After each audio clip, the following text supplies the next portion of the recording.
महाराष्ट्राचे मुख्यमंत्री पश्चिम महाराष्ट्रात विविध ठिकाणी प्रचार करतायत आणि या निमित्ताने ते इचलकरंजीला पोहोचले आहेत। इचलकरंजीच्या रस्त्यांवर प्रचार फेरी मुख्यमंत्री देवेंद्र फडणवीस यांनी काढली आहे। त्याची ही ताजी दृश्य आपण पाहतो आहोत। इचलकरंजीमध्ये महानगरपालिकेच्या निमित्ताने होणाऱ्या प्रचाराचा शुभारंभ हा देवेंद्र फडणवीस यांच्या हस्ते नुकताच झालाय। इचलकरंजीतली महानगरपालिका ही पहिल्यांदाच निवडणुकीला सामोरी जाते आहे, कारण राज्यात होऊ घातलेल्या 29 महानगरपालिकांपैकी ज्या 2 महानगरपालिका पूर्णपणे नव्या आहेत त्या जालना आणि इचलकरंजी याचा समावेश होतो।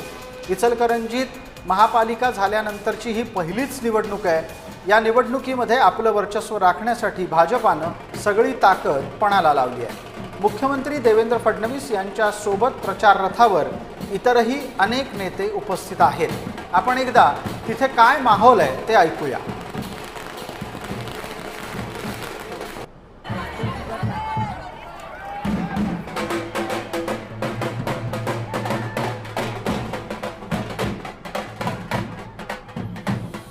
आमचे सहकारी प्रतिनिधी अमर पाटील या निमित्ताने आपल्याशी जोडले गेलेले आहेत। अमर, इचलकरंजीतलं राजकीय समीकरण काय आहे? भारतीय जनता पार्टी इथे जिंकेल का त्यांना कोणी आव्हान देतंय? आता इचलकरंजी नगरपालिकेची महापालिका झाली आणि पहिल्यांदा निवडणूक होत आहे। भारतीय जनता पार्टीने यामध्ये अग्रेसिव्ह भूमिका घेतलेली आहे आणि महायुतीची विजय उमेदी करण्यासाठी प्रयत्न करत आहेत। कारण गेल्या काही दिवसापासून नगरपालिकेच्या निवडणुका झाल्या होत्या, त्यामध्ये आमदार राहुल आवाडे यांच्या मतदारसंघातील नगरपालिका ग्रामपंचायत असते या भाजपच्या निवडणुकीच्या चिन्हावर निवडून आलेले आहेत। त्यामुळे पहिल्यांदाच पहिली निवडणूक महापालिकेची होत असलेली नगरपालिकेची इचलकरंजी नगरपालिकेची महापालिका होणारी निवडणूक ह्यामध्ये आपलं वर्चस्व राहावं आणि आपला आवाड्यांचा प्रारंभ लावतो भाजप यासाठी ही रोड शो झाली आहे। आणि कोल्हापूर आणि इचलकरंजी महापालिकेच्या निवडणुकीचा शुभारंभ मुख्यमंत्री देवेंद्र फडणवीस यांनी इचलकरंजीत केलेला आहे। जी अमर, आपण आता जे सांगत होतात की आवाडेंवर या निवडणुकीच्यासाठी बऱ्यापैकी जबाबदारी असेल, निवडणुकीमध्ये दुसरा गट कुठला आहे? भाजपाच्या समोर लढतंय कोण आणि त्यांचे मुद्दे काय आहेत? थोड्या वेळापूर्वी आपण सांगलीचा विषय पाहिला। इचलकरंजीतले कोणते मुद्दे आहेत ज्या आधारे ही निवडणूक ठरेल, फिरेल आणि पराभव किंवा जिंकणार कोणते ठरवेल?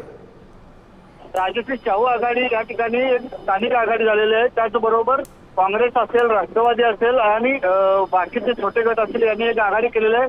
परंतु इचलकरंजीचा सगळ्यात महत्वाचा मुद्दा आहे पाणी प्रश्नाचा।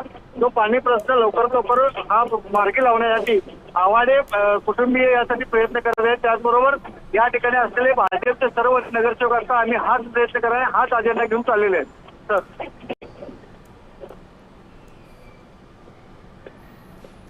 जी धन्यवाद अमर या सगळे तपशिलासाठी। यापुढे तिथे सभेत काय बोललं जात आहे त्यानिमित्तानं आपण परत भेटू। मुख्यमंत्री देवेंद्र फडणवीस यांचा इचलकरंजीमध्ये सुरू असलेला हा प्रचार आपण पाहतोय। नगरपालिकेची महानगरपालिका झाल्याच्या नंतर देवेंद्र फडणवीस यांनी इचलकरंजीमध्ये हा रोड शो सुरू केला आहे। रोड शोला मराठीमध्ये प्रचार फेरी असं म्हणतात।